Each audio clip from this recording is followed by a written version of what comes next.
Greetings, there, people. This is your cult personality here, ToonKritic's name. Toon is the name of my game. Welcome back to the Sketchpad, the little interview show I have where I send out emails to people, and if somebody responds, hey, let's do this. Let's do this thing. So, I have brought on many different people onto the show. I seem to have an affinity for voice actors, though, mainly because voice acting is something I'm interested in. And I have with me here today a pretty chill dude. You may know him. He's a voice actor, an abridger, a musician. Or if you don't know him, he's that one guy who did buttons in that one thing a long time ago, so, like, that's probably what I guess some of us remember him for. But no, this dude is cool. I present to you, ladies and gentlemen, ShadyVox, a.k.a. What's your name again? I just blanked on your name. It's Blake something, right? Blake? You choose the last name. You've got the first one right, but I will let you choose. You can call me whatever you like. Okay. I will call you Fluffermuffin then. Excellent. You're Squeak and I'm Fluffermuffin. Yes, this will work. Excellent. Yes. Perfect. Thank you though for coming on. I gotta say, huge fan of your work. I love what you've done with freaking Sonic X Abridged way back then. But mostly I love your music, dude. Your music is very inspirational and it's got a lot of soul to it. I feel that not a lot of musicians I think today have. Oh, well, that's very kind of you to say. Thank you so much, and thank you for having me. This is really cool. So, for those that I guess don't know who you are, would you mind telling us a little bit about yourself? Okay, sure. Well, my name is Blake Fluffermuffin. Was it Fluffermuffin? Yes. Fluffermuffin. Excellent. My name is Blake Fluffermuffin. I work as a freelance voice actor, composer, semi-writer, musician. And I do stuff on the internet, and I have been doing stuff on the internet for about probably ongoing about 6-7 years now. I've been pursuing it, and I do little internet videos and things like that, and people seem to enjoy them, and I don't quite know why, but yeah, that's essentially the gist of what I do. So let's take you to, let's see, voice acting. What got you into voice acting, and how long have you been doing it? I can kind of ask the same thing for, like, with your music as well. Yeah, sure. Voice acting for me was sort of it was a hiccup initially. I got into recording voiceover when I pursued the Yu-Gi-Oh! GX Abridged project all those many, many moons ago. I think we're going back about 9-8 years. Roughly. Yeah, around that time. And I had no experience. I had I think I was using a microphone on a stick. The one that goes into like the dedicated microphone jack sort of deal. So it's all, so, you know, the quality was amazing essentially. But it started there and it sort of just tumbleweeded on. But I think my interest developed from a young age of watching sort of animated videos, animated movies like Disney and TV shows like that. And I never, as a young kid, I never understood the concept that it was people in a booth recording voices and then it was synced to animation. I was very ignorant on the assumption of, Dad, come look, the lion's talking on the telly again. You know, I thought it was that sort of realm. But the more I learned about it, the more I was interested, and the more I could, I wanted to have that result in the end of a project where I can look back on a video where it's, some sort of animated character talking and it's me providing the voice behind it. I just find that very cool, very interesting, and very fun. So that's where I think my interest from voiceover came. Music was a little bit later into the game. I think I started pursuing voiceover around 2009, and then music came in around 2012. I started getting interested in sort of writing my own stuff with a little music program. I had no idea what I was doing, but started listening to a lot of my old records, trying to emulate their sounds, and then getting that knowledge of how you make a guitar sound a certain way, or how you streamline vocals and compression and all of this stuff. And self-taught, a lot basically. Yeah, essentially, yeah. Everything I've learned and how to apply myself music and voiceover has been through my own research, my own style, finding out what works best for me. I haven't been formally trained in music or voiceover. It's just a passion project I've pursued, and fortunately, the train hasn't ran out of steam and it's going full speed. It's definitely something I'm very I have a huge atonement to. Yeah, you are part of the band Scratch 21, I believe, right? Yes. Well, I am and I'm not. Scratch is a my own project and I manage it myself. I write everything. I perform everything. I record everything. I do all my engineering and mixing and um, then I approach artists with ideas for music videos. It's a lot of communication to other people to get the project going, but it is primarily dealt for myself. But as far as the project stands in canonical terms, it's I'm not actually involved. It's three woodland critters and an African king rock out with guitars and drums and bass, and it's essentially gorillas, but on the upside that all of them are little fluffy creatures, I guess. Yeah, it's more so like the personas that you created basically for it. Yes, absolutely. Or more so fursonas, I suppose. If we want to get technical about it. Nice. So how would you say that voice acting and music have affected your life? Well, it's I don't have to work as a waiter anymore, which is pleasant. I'm able to sustain myself financially off the work that I do. That's definitely a game changer.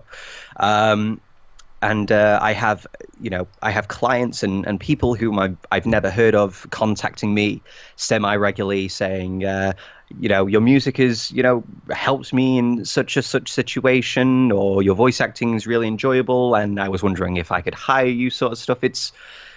I feel it's definitely made me more connected to an audience in a way that I don't think I could have gotten if I was just doing abridging stuff, just primarily doing parodies and stuff.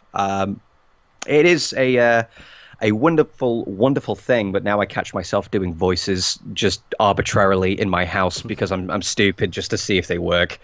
And I have neighbors like knocking on the door occasionally going, "Are you okay? We heard screaming and we thought somebody was getting murdered." I was like, "No, I was just recording. I had to do that. I have to text over a warning going, 'Don't call the police. I'm recording. Everything's fine.'" Yeah, that's a good excuse. I should go with that too. Oh, don't mind the right? sounds. It's just me recording. I know, right? If I actually want to go ahead with it, I've actually got the perfect alibi. I just need to hide the body somewhere. Yeah, it's great. So voice acting has changed my life, and the fact that I can now potentially get away with first-degree murder, it's wonderful. So, yeah, I guess I wanted to throw a bonus question in here. I've seen recently there are a lot of, I would say, what's the word I'm looking for? Overseas actors who come into a show and you see them like talk like with an American accent, but then you like watch behind the scenes stuff and they're talking like with British or English accents. You're like, wait a minute. Yes. How? Why? First, okay, how? But my question is like, I've seen that so much. Like, how challenging is that? Do you mean to like if I go over and I'm with American company, do I delve into an American accent a little bit, or do I stay in my own? Are you asking like, is it difficult to maintain an accent when you're around different dialects? Yeah, and also I guess with recording, like, because as a voice actor, you must have access to like all sorts of different accents, different voices. But like, how challenging is it to basically keep all that together? Well, what you're saying is absolutely right. I went to the US last time was 2015. I went to Anime Expo for a premiere of the final episode of a show called Tome, which is a animated series made by the incredible talented Chris Niosi, which I was very fortunate enough to be cast as the lead role. And for the final episode, all the main cast got to come to the expo from all over, well, England and different parts of the US, but we got to come together and we got to watch this big final episode in a theater room in LA. And I noticed that I was around strictly American company besides my partner, who's also British. And I don't know if it's necessarily a comfort thing or some sort of psychology twerk, but I did feel myself slipping into that accent a bit more than what I would do ordinarily if I was talking to somebody who was British. I think on a social level, sometimes it can slip out, but when it's on a recording level, when, for example, because I don't go to a studio or anything, I work at home. It's just myself and my microphone and my computer. I'm isolated, so I don't have that stimulus that could also become a distraction. So the accents are relatively consistent to maintain when you're recording, but definitely when you're in social situations and talking to other people, I by absolutely no conscious decision of my own, I do feel myself going to that. I think it's a comfort thing. I think it's just like a social, like intertwining thing. I'm not too sure, but it's definitely not just me who's done it. I've seen many other people do it as well. I've always just found it interesting because I think I remember watching Doctor Who once and watching like David Tennant just like talk normally. Then I watched behind the scenes stuff and I'm like, wait, how is he doing that? How is he doing two different accents at the same time? I did not understand that like a few years ago, but now I sort of have a better understanding of it. I'm just like, oh, people can do more than one accent. Okay. Yes. Yeah, I think primarily from what I've seen, there's another actor.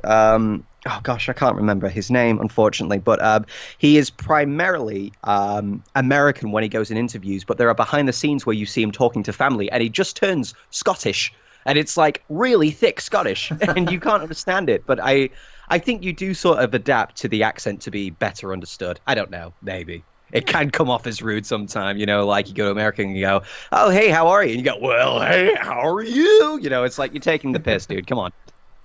It's all fun in the end. Mm-hmm. So what was it like managing and being on like different Abridged series, like Yu-Gi-Oh! GX and Sonic X Abridged? How was like each experience different to you? Because I believe with you played Jaden, I believe. Yes, I did. For a while in the Yu-Gi-Oh! Abridged series. Yes, I played Jaden from, I think it was episode. I bounced out around either 17 or 16. I can't quite think of the number. I'm sure somebody will tell me. Sonic X was a one-shot. Originally, I wanted it to be its own consistent series, but I was managing everything. I was doing my writing, I was doing the editing, I was doing voiceover. I didn't necessarily have a other half to to verify with scripts or lines, whatever. It was my own project of my own sort of realm of creation. GX was a weird sort of cookie because I started doing that when I was 15, and obviously back then I had way more free time than what I do now. Of course. It wasn't a case of like, oh, I'm at college or I'm university or I've got a job. It's like, no, I'm done with high school for the day. I'm going to come over to my friend's place, crash, and we're going to write some stuff. So it was a relatively streamlined process. It's when it got into my early 20s and my late teens that things started becoming a little bit more difficult to manage, but not impossible. It was still fun. But no, it was a great creative sort of realm. I wrote GX Abridged with X the Dark One for ongoing about 7, 8. I'm sure I said a different year count 5 minutes ago. I'm going to get this wrong, but some time ago. And I think there's a great creative science when you collaborate with someone. There's this sort of function of ideas and concepts getting mushed together in this beautiful chemistry where you get the end product, and it's this two-way horse and cart that comes smashing together. And eventually, if you've done it well, you get a product that you don't hate in the morning, which can be a rare thing for a lot of creatives. But it was okay managing a little bit of a task towards the end, but all fun, all the same. I'm very glad that it happened. Speaking of experiences, now I'm only going to dive into this once because there's so much more, I think, than just this. Tell us more about your experience playing Buttons. Okay. Button was a pleasant sort of mishap that I had no intention of it exploding the way it did. I think that was my first introduction to the pony fandom as a whole, was just how big it was, and just it sort of went out of control. Yeah, that's what we tend to Really. do. We took Button Mash and we just took it to a whole other atmosphere. We're just like, hey, let's have some fun with this. Okay, we're having way too much fun. We should probably stop. That's what I think. That's the beautiful thing about it, is that because initially when it happened, I wasn't. It's not like we were sitting down and and it was like, okay, so we're gonna do this little pony thing, because I never watched the show. I still don't watch the show. I understand why people like it, but it's not my thing. And when I explained that to a lot of people, it was very jarring. A lot of people seem to take a step back and get offended, like, why are you doing it if you don't like the show? You're just like super stupid, man. It's like really bizarre sort of angles of attack. But Button was, I think it's first of its kind for me. I had never done a young character like that. And if I remember, initially, the voice was not accepted at all. We released a trailer, and I remember the majority of the comments being like, the voice is, no, it's not working. And now I look on YouTube, and anytime I see a Button fan voice, it's somebody doing an impression of my take of the kid. So Yeah, it's sort exactly. I see so many people trying to copy that, though. I'm just like, Yeah. okay, you can try, but I think only you are able to pull it off like the proper way. it's so weird because it's sort of become semi-canonical, and I'm not too sure exactly how that happened. I think it's wonderful, and I'm deeply flattered, and it really is an amazing sort of thing for me. But no, I enjoyed working on Button for the time that we had it. It was a lot of fun, a lot of script. I wrote a couple of episodes with the intention of continuing the series, but unfortunately that wasn't able to happen. But The whole copyright controversy thing, basically. yeah, unfortunately, but it means that the material that I was confident with and that I was happy writing, I can use for something else. Which we are going to be doing down the line. But no, Button was a lot of fun. He just doing the one. We only pushed out one main video. I think we did 2 shorts, and the internet, like. You know how the internet takes these things and just blows them up to like way bigger than they should be at first. Yeah. But I had never expected any, especially not from myself, because I am small time, there are people on YouTube and such who have far greater numbers than I do and have been continuing this sort of work longer than I have, but I don't know. I guess it's just sort of a cherry pick. The community, the fandom, YouTube, however you really want to slice it, saw the video and it just got shared and it went incredible. Also, with the fact that it looked identical to the show, and that's with the quality work of Jan Animations. That has nothing to do with myself, but no, It's still it was stellar work though. Oh no, absolutely, and no, it was a lot of fun to work on. It sort of opened the realm of writing and designing original characters. Button's mom was, I believe, the first fully original, at least in the realm of our own creation, original character that we brought to the table that we got to design the personality for, and she fucking exploded. Am I allowed to curse, by the way? Yeah, you're fine. Don't worry about it. Okay, I don't know if you've got a bleeper or anything. No, it's fine. It's fine. Listen, dude. Let me just tell you something. Even though I have kids watching my stuff, I don't think one bad word or two is going to break their innocence. You're fine. All right, thank God. Okay, I just wasn't sure. What was I saying? Oh yeah, Button's mom. Yeah, no, I think she got a bigger expansion than Button did on a relative level. Yeah, I'm pretty sure over in that dark corner of the internet. Yeah, I'm pretty sure that's where that went. There's videos somewhere online when I went to Germany with Gen Animations and we had a panel. I think this was about 2013, and this was oh god, not BronyCon. I can't think of the name of it. It'll come to me in a moment. And we were at a panel and we were talking, and anytime the word Button's mom came up, there was a fucking applause and ovation, and everybody was cheering. And it just, it's just not the sort of thing you expect when you go, we're going to make a little cute pony video that people may or may not like. And then we've got people, cheering and clapping every time a character's name comes. Not even the character's name, just the stature of the name, Button's mother. Yeah. No, it was a lot of fun. It was for the short time that it got lived. I really enjoyed working on it.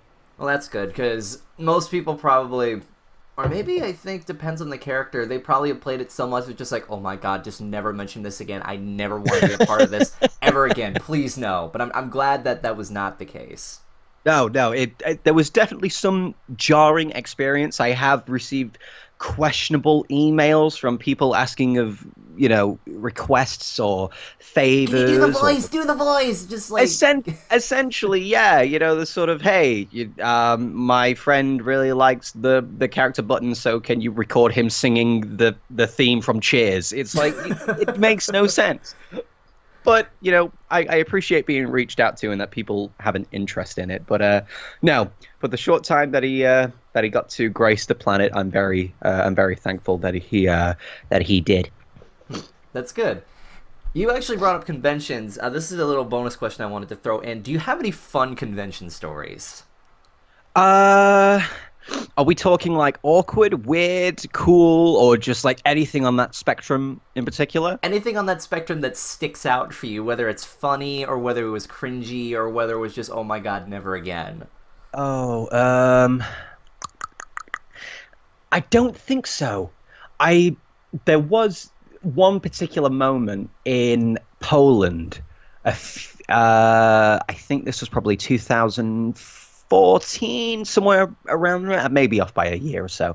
But it was myself, Agile Animations, and we had a table, and there was some little merch that was getting pushed. And I remember that there was somebody who came over and essentially started reciting poetry to us. And which at first initially when they said, "I've got a poem and I want to read it out to you and see what you think," and I thought, oh, it's essentially a creative coming over looking for a critique. I'm assuming they want me to go, oh, well, that's a good stanza. Maybe change this up. Maybe this word is better for a rhyme scheme. But it wasn't. It was just somebody reciting off a poetry that was like 2 pages long. And I didn't want to be rude at all. I didn't want to have to say, there's other people waiting, and stuff. We just had to sort of, look, nod, and at the end of it go, wow. Don't really know how to respond to this, but wow. I can't remember what it was about, but there was 2 lines in Polish, and it really threw me. And then afterwards, he was like, "What do you think?" It just had to. I'm not here as like a creative curver to tell you how you do and do not write your stuff, but I don't know. That was one in particular which kind of stuck with me. I'm trying to think what else has happened. I got handed porn once. That's not the weirdest thing I've ever heard, so have I. No, isn't that strange to hear though? I got handed porn. Well, that's normal. It's like Unfortunately, it is. As I think it depends on like the level of popularity or how well renowned you are in the fandom or whatever you're in. That some people are like, let's try this. Let's see if we can get away with it. It's that weird sort of thing when you've reached that level. I think of I want to say popularity that people are now willing to do this crazy shit to you, basically. I'm not even sure if it was anything to do with popularity necessarily. It was just they said, because occasionally when I go to conventions, somebody will go, "Oh, hey, I've got a gift for you," and they'll pass me like it's a drawing or it's it's like a little badge or it's a plushie, and I love getting those sort of things. And then somebody came up to me with a piece of paper and said, "Hey, Shady, I've got a present for you," and I thought, "Oh, it's going to be fan art. That's really cool. I love getting fan art." And this is the opposite of fan art. But it was also something else. But it was a good laugh. I can laugh at that sort of thing, and you go, "Oh, this is so silly. Thank you so much for making this." I would love to sit here and tell you, like, yeah, I had to get into my my Maybach, and my chauffeur had to drive me to my hotel as hordes of millions of pony fans were swarming the car, please. and That'll trying to. No, I'd like to sit here and tell you that happens, but I think the most interesting thing I can tell you is probably I got handed porn once. I think that's it. Yeah, my convention experiences have been relatively streamlined. So nothing out of the ordinary or interesting to comment on yet. But as soon as it does, I will be sure to share it with the world. I'm waiting for it. I know it's going to happen eventually. Someone's going to cut off a piece of hair or something and pass it to me. I don't know. She's like, I love your work. Here, take my hair. Thanks. No. So, what do you enjoy more, voice acting or making music? Oh, both of them are different. Voiceover, I don't do a lot of for my own projects at the moment because a majority of my work is working on music. I think if I had to choose between the two, I'm more attuned to turn to music, just because there is so much more. There's so much more you can do with music. With voice, it's just you, your microphone, and I am talking. This is a piece of paper. I can go louder. I can go lower. I can go higher. You know, you have that. You have a very sort of precise spectrum that is dictated by your own ability as an actor. Yeah. Music is certainly in the same way, but there's more expression. There's more instruments. You can use a guitar. You can use drums. You can use bass, and you can create this mood, this atmosphere just from sound of, you know, a synth or, you know, a piece of kit or something like that. I would say that if I had to choose between the two, my ambition is definitely towards music. I think I get a better sense of satisfaction when I'm able to create the emotion in music rather than nail my ideal delivery in a line. I like achieving both, you know, as, you know, equally. I don't want to be out of my game on a performance or on a track. I don't like submitting anything that is below what I consider to be my standard of quality. But between the two, I would say that my preference lies with like, I would really prefer to get a new song out rather than like a demo reel. I know it's different comparison in terms of workload, but music is definitely my calling card, I think. Yeah. Which I think makes sense. I think it helps to have all sorts of different talents. What is the term? Jack of all trades, master of few, or master of one, basically? Oh, I don't know. I don't know what the phrase is. I just keep trying and people tell me it's okay. So then I go, oh, all right, I guess I'll keep going. It's more so like you're really good at a lot of things, but you're really, really good at like one or two things, you know? It always helps to have some variety and all sorts of different talents. Oh, absolutely. Well, I think that's just like in the natural realm of when you go into any sort of artistic field is that it branches off into something else. Because before I did voiceover, I did radio. I should probably mention that, actually. I did radio for a little while. I was like 14, 15, and I was doing Habbo Hotel when that was a big thing back in the late 2000s. I was a DJ for fan websites. It was so stupid. It was just a little 15-year-old me going, okay, guys, thanks for listening. And next up, we are going to play this song that is new, and I can't pronounce it. What were you on, Radio Disney? I don't know. Well, oh, no, I'll tell you what. I was on, it was Habbo Hotel. The website doesn't exist anymore, but I remember at the time when I applied, because I'm UK natively, they said, we're only looking for American DJs. So I that's where I think the accent sort of started. I started trying to push it, you know, like, oh yeah, no, I'm from the US, guys. Let's go get a cheeseburger, guys, you know, and try to push that corner. And they accepted me. They got me on. They eventually learned out I wasn't from the US and I was British, but they kept me on. I don't know why. Don't tell anyone my secret. It wasn't even paid. It wasn't even paid. And I was doing like 7 hours of it every 2 days or something. I had a 3.5-hour slot every day. Well, it's good to add to your resume, at least. I mean, you can say that. Oh, yeah. Yeah, radio at age 14, 15, yeah. Everyone's got to start somewhere. Not on a Habbo fan site, dude. No one's going to hire me for that. You would be surprised. Some people's standards are, I don't know. Well, anyway. I'll throw that on my portfolio. I might impress, say, a CAO somewhere. Yeah, you never know. Yeah.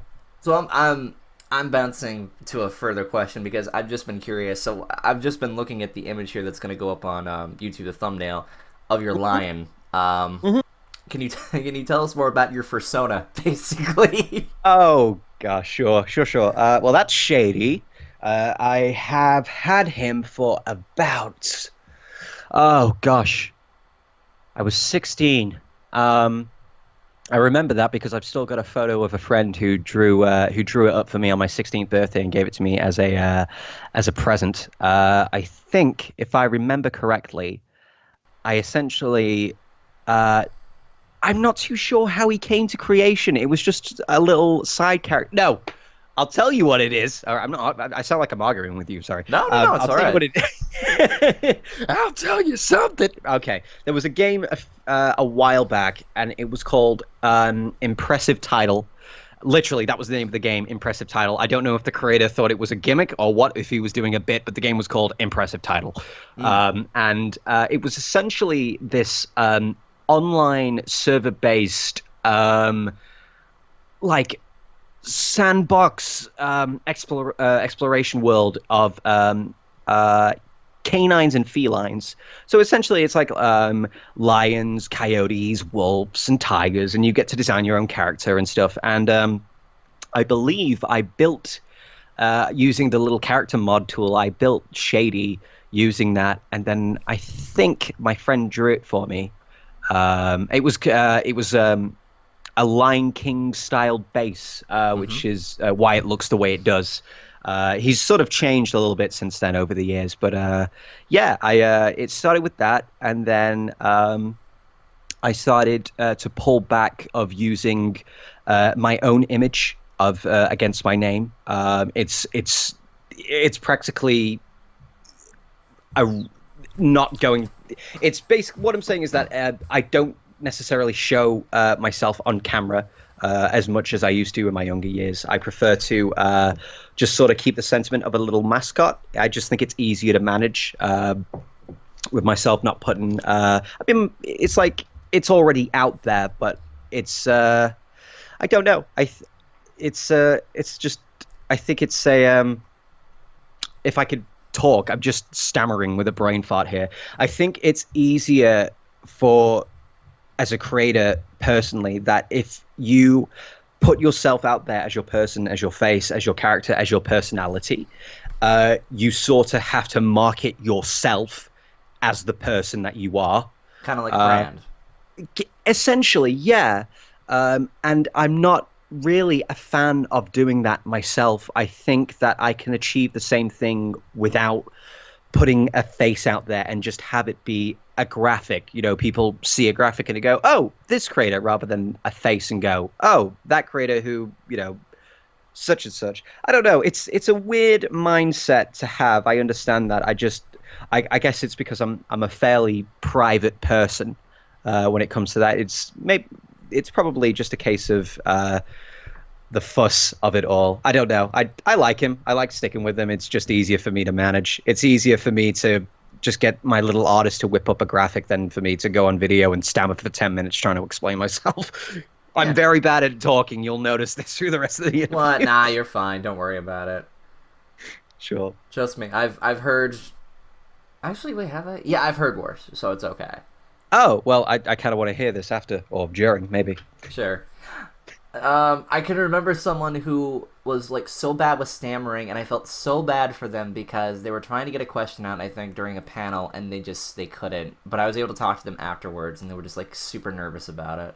Yeah, no, I think it definitely can be that moment. I know exactly the thought in my head. I know how I want to say it, but then it gets to my mouth, and it's just exactly. It's always like that. Always, always. So shifting back a bit, how hard was it to get your album off the ground? Because I know that it takes a lot of money, it takes a lot of technical aspects to it. It takes so much more than I think people are willing to discuss, I think, because some people are like, oh, that was easy. No, there's a lot more behind the scenes to it. Yeah, no. Creative process of writing the album was definitely a task in itself. I wrote 5 songs. I didn't even when I made my first song, Sorry Jack, I didn't even intend to make an album. I didn't necessarily have the idea in the back of my head going, you know what, I think I'm confident enough now, I'm going to make my own music and release it on, you know, digital CD, whatever you have. I was just happy to put a song out, and then you get the high off your new video or your new thing coming out, and you sort of get that train rolling like, oh, right, okay, I've got to go straight into the next one. And that just sort of rolled until I had 5 songs that I was happy with. Granted, now looking back at them, I could have done something better. The mastering wasn't great, but for the experience that I had at the time, I was happy with how it came out. And then I started getting together bits and pieces of like, oh, well, if I wanted to make a CD, how would I go about that? Because I didn't know anything about the process. I thought you know, if you're not signed to a label, if you don't have a manager, if you don't have an agent, then you're screwed. You know, you're just going to be doing, you know, dusty bar rooms for your next 20 years until somebody picks up an album. But the realm of music now, back to what it was a few years ago, has completely changed. You have independent companies who are willing to print your CDs, get them shipped to you, posters, merchandise, anything you want in a physical standard, you can essentially get ordered, tailored to your own custom way, which, you know, certainly helps me out a hell of a lot. I wouldn't be able to manage without that sort of assistance. But in terms of getting it off the ground, once I had the songs done, Jan Animations animated a music video for Sorry Jack, the first song I pushed out, which is on his channel. I think it's got 3 million views now. It's wonderful. Roughly, yeah.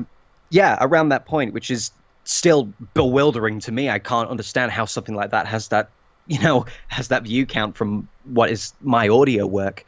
And there was a competition that a company, a company that makes a virtual instrument. So like, you know, drum sounds, bass sounds, guitar sounds, synths, you know, what you use when you press your keyboard in and you want to make it, you know, do a thing. They sell these instruments, and I've been buying their products for a while, and I was really happy with what they were doing. And they had a competition, a songwriting competition, and the prize was $10,000, and you get all of their archive of virtual instruments. Which would have been great for me, you know, because it means essentially that I can then use the money to fund the printing of the CD and everything else in between, all the mech stuff, and as well as get myself some lovely little, new instruments to mess around with for future projects. And through what divine intervention of God I have no idea of, we won. Somehow we got first place. So I gave... Jan split the money. I used my share to fund the CD to get it all printed, pressed, and then I had the overwhelming support of Jan's channel when he put out the video, as well as people who had been following my stuff for a while, who just picked up the CD. The CD essentially sold out overnight, but I was very fortunate in the fact that I had a financial bump that a lot of musicians, if not majority of, just simply don't get at all. So I was extraordinarily fortunate that I had that high hill of a starting point. And now, since that, the following's expanded.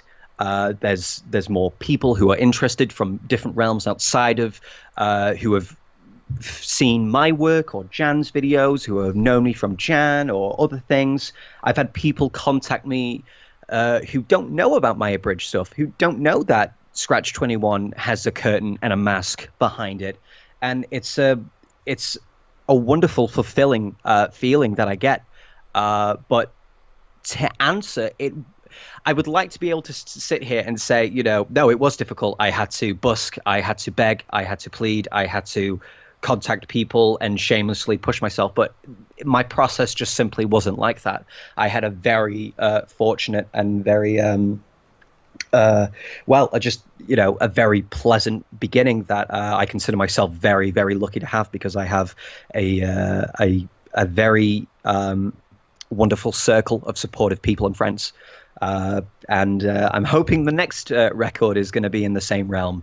I don't think that I'm going to be on a struggle to get it sold, because you've already got that established following of people who already want the product. Right. But I can definitely contest for other musicians who have made the same attempt I have, that it is difficult, especially when it starts in the realm of that you don't have the sort of following that I do, or the contacts that I did. It can be a struggle, and it can be a financial gamble. And I have a few musician friends who wanted to pursue an album passion project, got the record done, got it printed, and they lost money. They put themselves in the red, and it can be a very finicky, gambly business. But I would implore anybody who's making their own music to absolutely go for it. CDs can be a good sell point to help bring in revenue, but fortunately, with this day and age, a lot of people just tend to download digital, and it doesn't cost anywhere near that much. It's like $50 to submit your album onto the digital stores for a year, as opposed to thousands to get a couple of hundred CDs printed in the US and then shipped to the UK. You sort of just gotta, you can't have your cake and eat it. Sometimes you just got to go with whatever your situation financially allows you to do. And I was in a good enough position where I was able to make physical merch, which is something I've always wanted to do. I think there's something wonderful about holding a CD in your hand as opposed to just the tracks on your hard drive or whatever. Yeah, there's more fulfillment to it, basically. Yeah, no, it's a sort of like it's a personal item, it's there's an attachment to it, I feel. Perhaps not everybody feels the same, but yeah. Next I'll move on to vinyl, see if I can bring that back.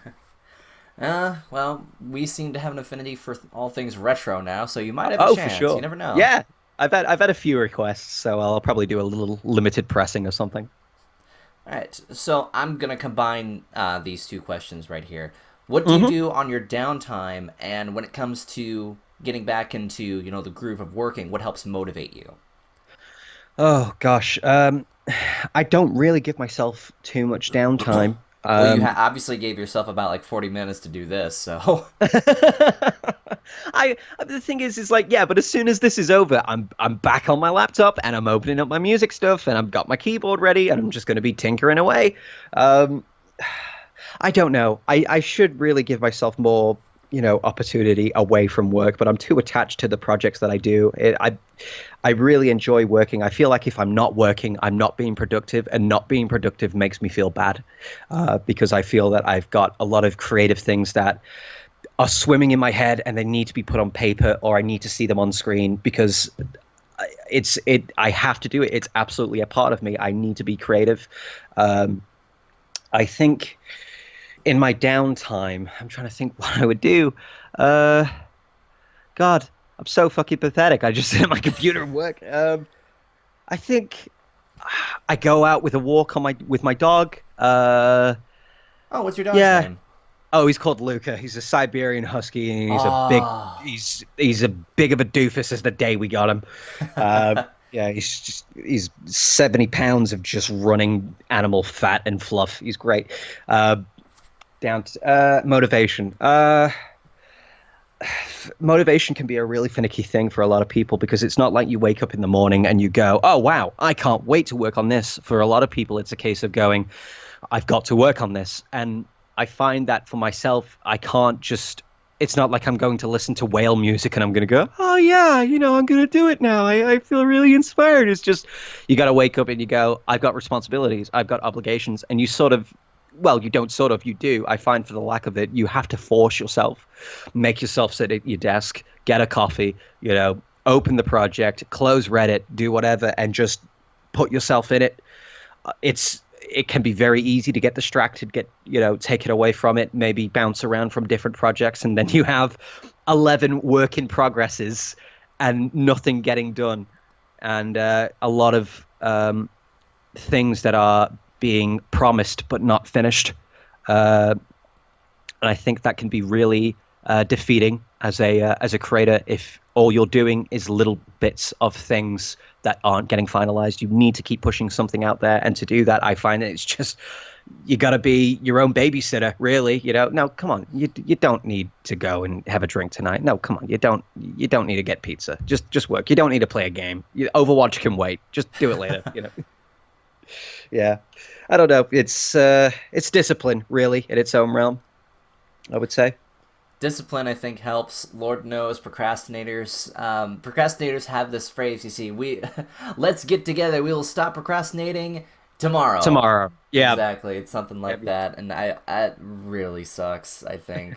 Because usually the ones who procrastinate are the ones that just like, you know what, if we actually push you and you can do it, you put out like gems, like actual yeah. physical gems.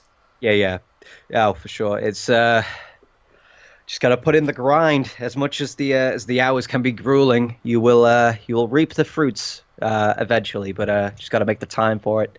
And that's I think actually, you know what? I think that would be the motivation for me, is the response, is the knowledge that, well, not necessarily, because there may be people that, well, there will be people. It doesn't matter what I put out or what I do or what I record or what I produce. There's going to be people who hate it and want nothing to do with it, unsubscribe, unfollow, sort of deal. But it's the I think the comments and like the videos and the responses and the emails I get are motivation enough for me to keep going. It's about, for me, bringing a product that I know resonates with other people. If I can make someone laugh, if I can make someone enjoy a piece of music, relate to an experience, I think I've done a task beyond just being a musician or an entertainer. I think I've done a task of, maybe making someone's 4 minutes, 5 minutes of spare time a little bit more enjoyable. And I think that's what everybody should really strive for, is just, be good to each other. Love, it's a great weapon. Peace and love, all that stuff. Absolutely. Absolutely, Ringo. Yeah. So last question, and Yes. this is sort of new that I'm approaching with for some people, but I want to ask you, Mr. ShadyVox, sir, Yes. what do you feel you bring to the table with your content? Uh, I I can't say that I feel that I bring anything unique, because everything that I am working on is a sort of subset of inspiration from something else. Scratch 21 is primarily influenced by my old listening experiences of like my younger 90s days, the 90s pop punk scene, which is the genre I really do enjoy.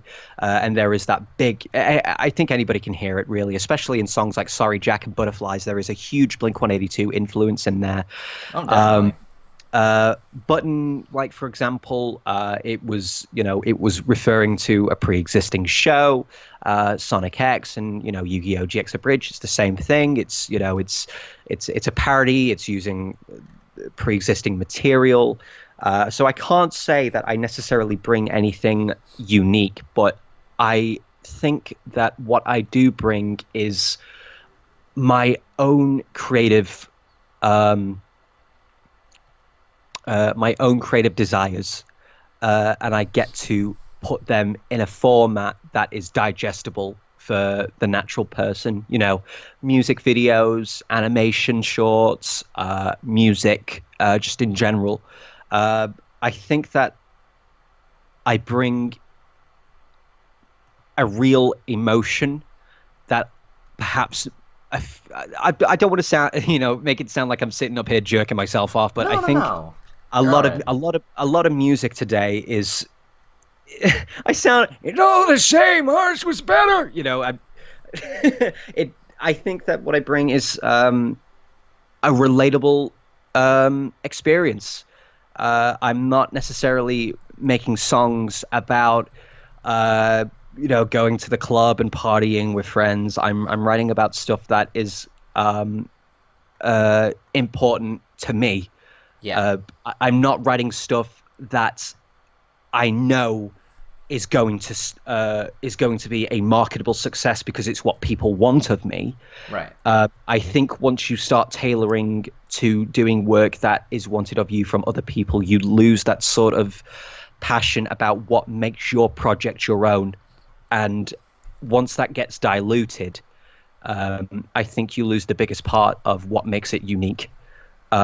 So I would say that what I feel I bring, and I'm sure other musicians absolutely do the same, and they do because I've seen them, but I think I bring the story of experience, really. And I would say that should be a strive that all musicians should push for, is just, dig within yourself, find something that you're not comfortable with, that you're not comfortable talking out, making music for me is an emotional catharsis. I feel that I can deal with situations much better, or I'm able to reflect on something if I'm able to put it in a song. I don't quite understand the science or the reason why, but it's I don't know. I don't know. It's it's a weird sort of world of creation. But it's one that I'm happy to be competent in with nonetheless. Well, you are very confident because a lot of people are inspired by you. A lot of people love your work. A lot of people like want to be like you. And I'm sure that must feel amazing first off It's because you oh are really good at what you do, I think. Yeah, no, it's humbling. It's I that's the sort of thing I absolutely live for is the responses, even if they're good or bad. I've I've had some angry parents email me saying that their kids are never going to listen to my music again, and sort of deal. You just sort of gotta bob and weave that kind of thing and not let it get you down too much. But no, it is very humbling when I have somebody approach me, especially with songs like The Rhyme or Strangers. Yeah. When I have somebody approach me and go, I had a similar experience and I've never been able to express it, and your song has helped me. And this is, these can be messages from people who are 10 years past my current age, and they're just talking about their experiences back, 25 years ago when they had to go through the system and stuff. But no, it's a very human connecting experience. I feel when somebody says that what you've created resonates with me, and that is absolutely the one thing I live for is connecting with other people. I think that's the best result I could ask for in a song is rather than going, oh yeah, this is number one, it's going to be played at all the clubs. I'd rather have a case of my songs not necessarily being on radio or not getting on. I don't know what's a current music channel. Is MTV or Kerrang still running? Probably. I'm not looking for the top 10 spots or anything like that. I would be perfectly content if I got a single email every month, every 2 months that says, your music helps me, or I enjoyed your album, stuff like that. And I get those sort of things now on a semi-daily basis, and it's a pick me up. It helps keep the motivation going, because you sort of get this realm of not wanting to disappoint people, I suppose, and that can sort of be a tangent in its own sense of being motivational. But I've completely gone off road here. I forgot what the initial question was. I'm No, just no, no. rambling. I think you pretty much answered it. Okay, all right. Well, all right. So, I think that brings us to the end of this interview. Firstly, Mr. ShadyVoxer, thank you so much for taking time out of your music making and your voice acting and all your fun stuff to do this. This was a lot of fun. Oh, dude, of course. Thank you for having me. I'm humbled. I'm flattered, really. Is there anything you want to plug before we head off? Oh gosh. Well, I might as well do the usual. Yes, Scratch 21, one man band music project. We have an album out. You could just if you Google Scratch 21, you can find all the socials. And I think that's it. Everything else that I'm currently working on, I have to be a little bit hush hush on. Oh no, tell you what, I am. We're currently in the realm of working on a original show. Oh. Yeah, it's a big project. It's been a long time coming, but everybody has been asking for sort of their own take ever since the button thing dropped, and I think we're confident enough now that we can make something that is our own creative talent, our own juices, our own thought, and that everybody will get a laugh at. It's a comedy animated series of shorts that hopefully might go somewhere. We're certainly going to be pushing for it, but yeah, that's something that is a primary workload for myself, and I'm very excited to be involved in something like that. And hopefully, probably not going to be a case of this year, but hopefully next year everybody can see the fruits of our labor and see see how that goes. That's going to be a nerve-wracking experience for everybody involved, I'm sure. All right. Also, I suppose as now a joke, because throughout this entire interview, I've thought, maybe I should ask this just for fun. Okay. But why the hell not? Just, I think for old time's sake. Can Buttons send us off? Can Buttons end this video? You want Button to end the video? Yeah. I can do Button end the video. I'll have to be do you have a script or anything? Nope. Do you have like a little phrase? Ad-lib it. Okay. Let me see. Thank you all for listening. Take care. Stay cool. And, bye.